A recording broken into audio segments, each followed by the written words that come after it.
Next is a former Pacific Pioneer Broadcasters honoree, Fred Willard.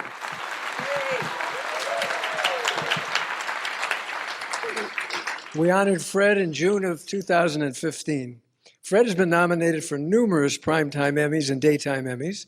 He actually won a Daytime Emmy for his recurring dramatic role in 2014 on The Bold and the Beautiful. Fred has also won an American Comedy Award. This man is always working. He has appeared in many movies, both animated like Wall-E, and in the flesh like Anchorman, The Mighty Wind, and the role which everyone remembers so well, the dog show announcer Buck Laughlin in Best in Show.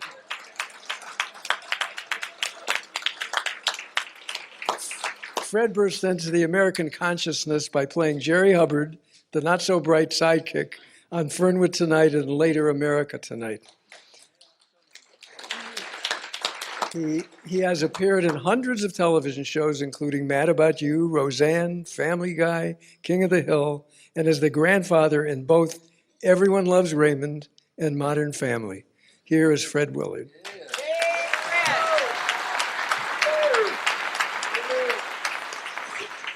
Thank you. I first became aware of George Schlatter in the late 60s. I'd been working with another fella with a comedy act. We worked at coffee houses around the country. We'd done a few TV shows. It was hit and miss. We'd bomb one place and do pretty well another. And one night I was in my room in San Francisco and George Schlatter's Laugh-In came on. And I realized I'd never seen anything like this. And after watching the show, I realized if I could have 5 or 6 of the jokes from any one show, they would have been tent poles for our act. And I became a fan of George Schlatter's Laugh-In. I wasn't sure who George Schlatter was, but it was like they'd say, Babe Ruth's Yankees are coming to town. A few years later, I was in my kitchen one Saturday morning, the phone rang, and the man said, Fred, this is George Schlatter. I said, oh. He said, I watched you on Fernwood Tonight, how you talk with eccentric people and treat them like they're actually sort of normal. And we're doing a show called Real People. And I said, well, I don't know. You know, when you're not working, you always have irons in the fire. You don't want to commit to anything. And he said, Sarah Purcell is going to be on the show. I said, I'm in. Okay, count me in. The show honored heroes. It honored patriots. It honored the disabled, people who were disadvantaged, who helped other people. It threw a light on average people, people who marched to a different drummer, and let's be frank, to the really oddballs. And those are some of the stories that George assigned me to. I went down to Little Rock to talk to a man named Spaceship Frank, an ex-Navy man who had built a flying saucer in his garage, and he explained to me that it was going to fly up to Venus and around and back, but first he was going to fly to Georgia and visit his folks. And I looked inside. I didn't want to touch it too much because it didn't look too sturdy. And I said, there's no chairs, no place to sit inside. He said, well, it'll just be a short trip to Venus. It'll be about 24 hours. I said, but people have to sit down. He said, I'll put a few folding chairs in there. And I went to Sacramento to talk to a lady who had a talking cow. And when I came home, I seemed to be more disappointed in the fact that the cow didn't talk than George did. He just thought it was funny. I expected at least a hello.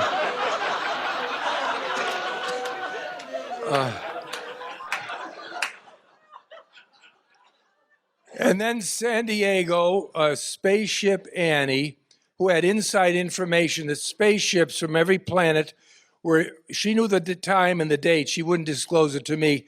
They were going to descend on San Diego, the harbor, and pile up one on top of the other in a pancake fashion.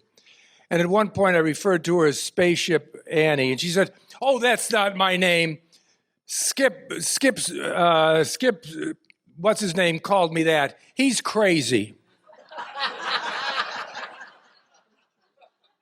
Slowly, I realized how influential this show was because Immediately, there was a carbon copy of it called That's Incredible. Then came Entertainment Tonight, Entertainment Weekly, Entertainment This Evening, Entertainment in the Morning. We had never seen magazine shows like that, but George Schlatter was the one that started them all. We showed outtakes, I think, if my memory serves, of screen tests that actors did. We did that for a while, but it was really a cutting edge. And then, not only just tonight, but as I worked with George, I realized what a background he had working with Jerry Lewis. I read a book about Ciro's where it mentioned the bouncer, George Schlatter. Could that have been you, George? He must have been 19 years the bouncer at Ciro's, working with Frank Sinatra. And there's a legendary story about Frank Sinatra tipping a parking valet $100. I met that man once. He's an older man. I said, "Is it true Mr. Sinatra tipped you $100? And he said, "Yes, sir, that's true." He said, "Did anyone else?" I said, "Did anyone else ever tip you $100 for parking his car?" He said, "Yes, sir, Mr. George Schlatter." I said, "Well, that's a lot of money for just parking a car." He said, "Well, sir, as I reckon, I parked his car 100 times, and he tipped me $1 each time."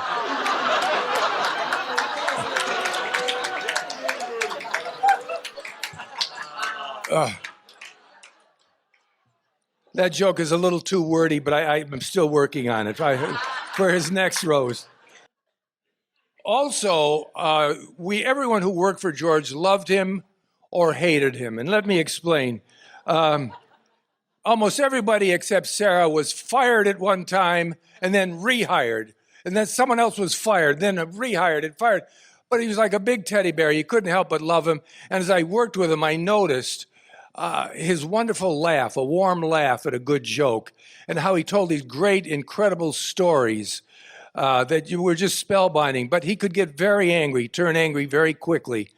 And when he was at his angriest, I noticed how incredible attractive he was.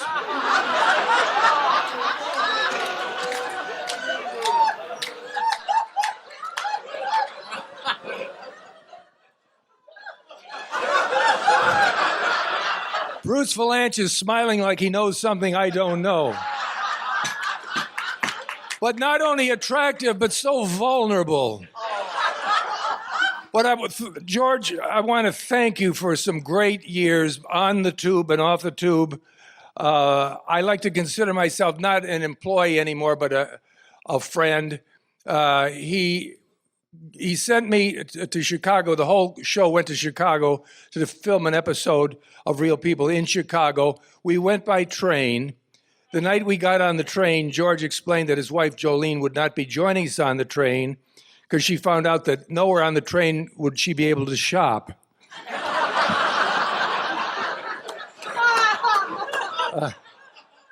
But I did get to work out in Wrigley Field. I played with the Cubs. I stood at home plate where Gabby Hartnett, for you old timers, hit the home run that put the Cubs in the World Series. I got to the right side of the plate where Babe Ruth did his called shot in the 1932 World Series. Thanks so much for everything, George. I'm glad you or whoever was responsible asked me to be a speaker here. I have one request. I understand you're already planning a TV special about this luncheon. And all I ask is that you consider me when you go to cast my part. We love you, George. Thank you. Thanks for joining us. You know, I can already feel the excitement building for our next Hollywood Media Professional Celebrity Showcase.